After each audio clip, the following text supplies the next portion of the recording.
நான் ஒண்ணு கேட்கிறேன், மனித உரிமை ஆர்வலர்கள்ட்ட, உங்க பிள்ளை ஒருத்தன் ட்வீட் போயிட்டான், அவனை சட்டப்படி நீதிமன்றத்தில் நிறுத்தி உங்க பிள்ளை வன்புணர்வு செஞ்சு இதே மாதிரி சாராயத்தை ஊத்தி கொலை பண்ணி எரிச்சு போட்டான்.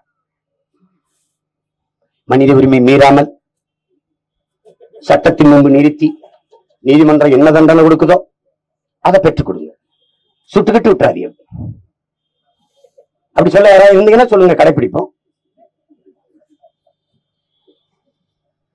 சோமாலியா நாட்டுல ஒரு நீதியரசர் பாலியல் குற்றவாளிகளுக்கு இப்படி முன்னாடி நிக்கிறாங்க, நீங்க வலைவெளியில் இருக்கு பாக்கலாம், உனக்கு வந்து உயிர் உறுப்பை அறுத்து வீசணும், அதான் தண்டனை, அதை நானே செய்வேன்னு அறுத்து வீசிட்டு